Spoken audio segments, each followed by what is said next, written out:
धर्म और मजहब की बात आती है तो मुसलमान भाई सोचते हैं कि हिंदू के भगवान का घर मंदिर तोड़ो, हिंदू भाई सोचते हैं कि मुसलमानों के खुदा का घर मस्जिद तोड़ो। अरे किसका घर तोड़ते हैं? अरे दोनों में वही है, शिव वही है, खुदा वही है, मंदिर में वही है, मस्जिद में वही है, तो फिर झगड़ा क्यों? बाबा संत कबीर ने कहा कि हिंदू कहे मोहिराम प्यारा, तुरुक कहे रहीमाना, आपस में दो लल्लड़ मर गया को मरम नहीं जाना। मंदिर बांटा, मस्जिद बांटा, बांट लिया भगवान को। अरे सागर बांटा, नदियां बांटा, मत बांटो इंसान को, मत बांटो इंसान को। सागर और नदियों के द्वारा दुनिया बट गई, सब कुछ बांटो, इंसान को मत बांटो। वो कहीं का रहने वाला है, उसी परमात्मा की संतान है, हमारा भाई और बहन है। उससे प्रेम करो, उसका सहयोग करो, उसकी भलाई करो। तो वही बात है मेरे भाई कि समझ समझ का फेर आ 3 पसेरी 15 से। कोई 3 पसेरी कह रहा है, कोई 15 से, लेकिन वेट वजन तो बराबर है, फिर झगड़ा क्यों? और मां के गर्भ से पैदा होने के बाद कोई अपनी पहचान लेके नहीं आया है कि मैं हिंदू हूं तो मेरी पहचान अलग है, मुसलमान हूं तो अलग है, ईसाई और सिख अलग है। कोई पहचान लेके नहीं आया, नंगे पैदा हुआ है। तो हम और आप चेहरे और कपड़े बदल के अच्छे नहीं हो सकते हैं जब तक से मन और विचार नहीं अच्छे होंगे। तो विचार करने की बात है। उसी को ईसाइयों ने इंग्लिश में गॉड कहा, GOD गॉड। जी जनरेट, ऑपरेट, डिस्ट्रॉय। जो पैदा कर दे ब्रह्मा, पालन करे विष्णु, डिस्ट्रॉय समाप्त कर दे महेश। जिनके अंदर तीनों शक्तियां हैं, ब्रह्मांडी शक्ति, वैष्णवी शक्ति, रुद्राणी शक्ति।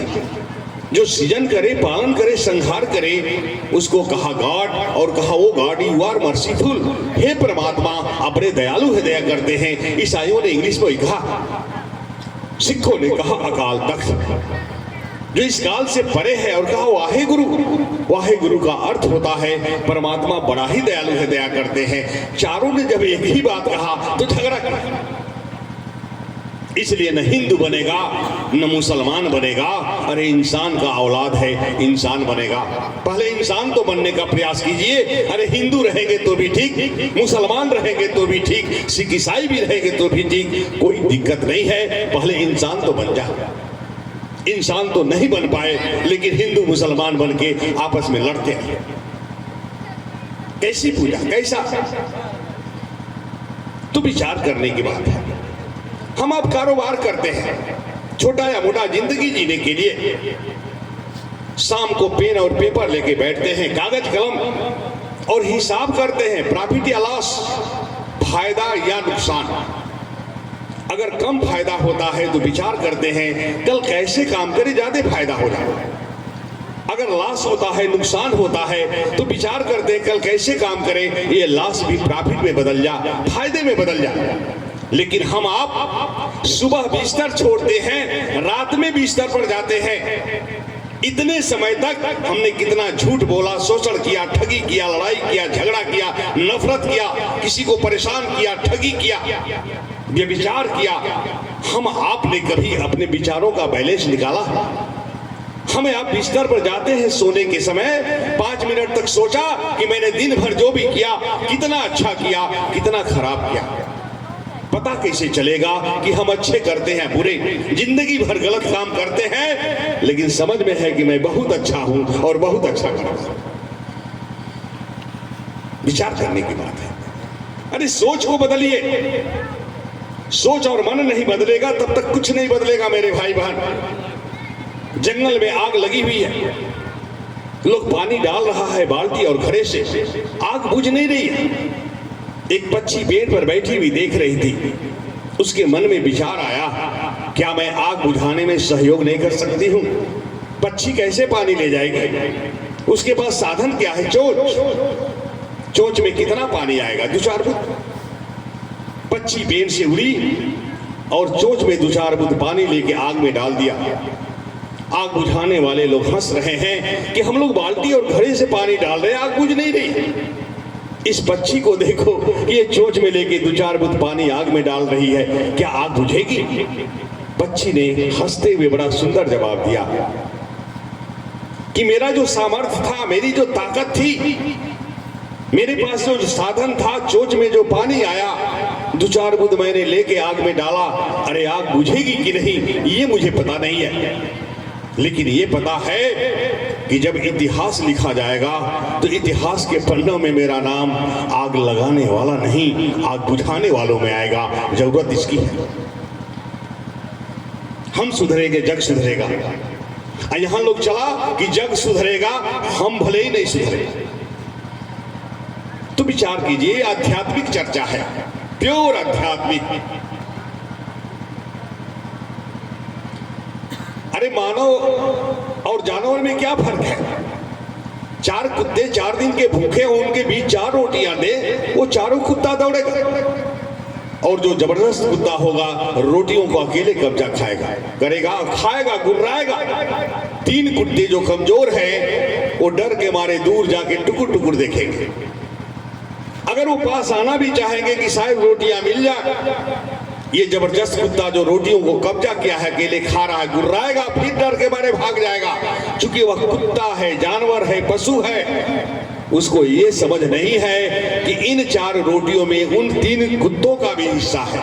उसको ये समझ नहीं है, इसलिए अकेले रोटियों को कब्जा करके खाता है और गुर्राता भी है। लेकिन हम 4 मानव के बीच 4 रोटी दें तो समझ है, एक रोटी हिस्से की बांट ले। ये भी समझ है कि कोई बूढ़ा है या बच्चा है तो उसको पहले दे दे। अरे मैं 2 वक्त नहीं भी खाऊंगा तो मैं भूख को बर्दाश्त कर लूंगा, मैं अभी जवान हूं, कहेगा यही इंसान है, यही इंसान है। विचार करें, पशु क्या करता है? आपका खेत है, मेरा खेत है। अगर पशु खुल गया, छूट गया, तो ये नहीं देखेगा कि मेरा खेत है कि आपका खेत है। जहां हरा चारा देखेगा मुंह डाल देगा, क्योंकि वह पशु है, जानवर। लेकिन हमें आपको तो पता है ना कि हमें आपको क्या करना है, किसके खेत में जाना है, हमको आपको क्या करना है। लेकिन हम पशु की तरह काम करते हैं। एक मानव होकर भी हम आप पशु से भी बदतर हैं। पशु तो अज्ञान है, अनजान है, फिर भी अपने हिसाब से काम कर रहा है। लेकिन हम जानते हुए भी गलतियां कर रहे हैं, तो हमारा आपका क्या पहचान है? विचार कीजिए। तो मेरे भाई, विचार करने की बात है। पारस का पत्थर का गुण है लोहे को सोना बनाना। अगर पारस पत्थर में लोहे को सटा रहे हैं, सोना नहीं बन रहा है, तो या तो पारस पत्थर नकली है या तो लोहा गड़बड़ है। लेकिन यहां तो शिव को गुरु बना रहे हैं। शिव गड़बड़ नहीं है, हम आप गड़बड़ हैं। अगर हम शिष्य नहीं बन रहे हैं, हमारे आप के अंदर सुधार नहीं आ रहा है, तो गड़बड़ वो नहीं है, गड़बड़ हम हैं। स्कूल है, बहुत से विद्यार्थी पढ़ते हैं, कुछ बहुत अच्छे नंबरों से पास होते हैं, कुछ फर्स्ट क्लास, कोई सेकेंड क्लास, कोई थर्ड क्लास, कुछ फेल भी होते हैं। तो उसी तरह से जिस डिग्री पे हमारा शिष्य भाव उतरेगा, उसी डिग्री पे गुरु भाव उतरेगा। गुरु की दया जब भी होगा वो शिष्य पर होगी। तो कहने का मतलब है, बहुत सुंदर चीज मिला है, इसलिए हम आप शिव को गुरु बनाए हैं। उस राह में चले और साहब के बताए हुए जो काम है 3, उनको करते रहे। जिंदगी बदलेगी और बदल रही है। पत्थर,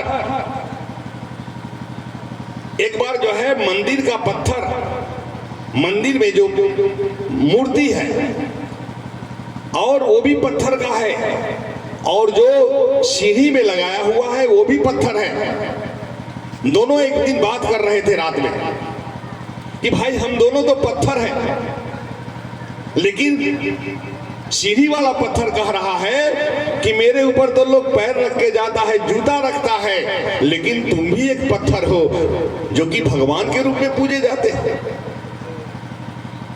कहा दोनों पत्थर जरूर है, लेकिन फर्क इतना ही है कि तुमको भी छेनी हथौड़ी जब पड़ा तो तू बर्दाश्त नहीं किया, तुम टूट गया, इसलिए तुमको सीढ़ी में लगा दिया गया और तुम्हारे ऊपर लोग पैर रखता है, जूता रखता है। लेकिन मैं छेनी हथौड़ी खाकर बर्दाश्त किया और एक मूर्ति बन गया, इसलिए मैं मंदिर में भगवान बन के पूजा जाता हूं।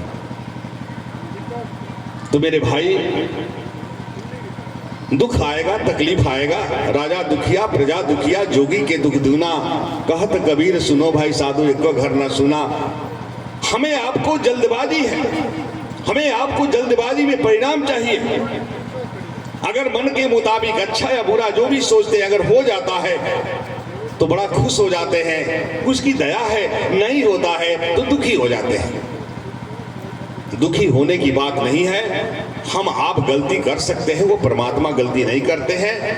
और हम लोगों ने परमात्मा शिव को गुरु बनाया है और शिष्य बनकर चले हैं, सीखने की चाहत है। और शिष्य वही होता है जो अज्ञानी होता है, गलतियां करता है, लेकिन जिस दिन महादेव की दया उतर जाएगी, आपके सारे दुर्गुण खत्म हो जाएंगे, अच्छे विचार हो जाएंगे, भाव हो जाएंगे, ये आपस की नफरत प्रेम में बदल जाएगी। करके देखिए, दूसरा कोई विकल्प नहीं है और करना पड़ेगा। गुरु तो बनाना पड़ेगा, बिना गुरु के आसपास के बंधनों से मुक्ति नहीं मिलेगी। बिन गुरु भाव निधि तरहि न कोई, जो बिरंच शंकर सम होई। तो गुरु तो करना पड़ेगा। कहां से गुरु करेंगे? आज गुरुओं की तो लाइन लगी हुई है, लेकिन सब लोग तो अलग अलग बंटवारा कर रहे हैं। इस माइक से मैं बात कर रहा हूं, अगर ये माइक खराब हो जाता है, किसी मैकेनिक के पास ले जाऊंगा, जितना ज्ञान है वो ठीक कर देगा, लेकिन सबसे अच्छा ठीक कौन करेगा? अरे वही करेगा जिसने इसको मैन्युफैक्चरिंग किया, जिसने निर्माण किया। उससे बेहतर इसके बारे में कोई नहीं जानता है। हम आप जो खराब हो गए हैं, गड़बड़ियां हो गई हैं, इसको कौन ठीक करेगा?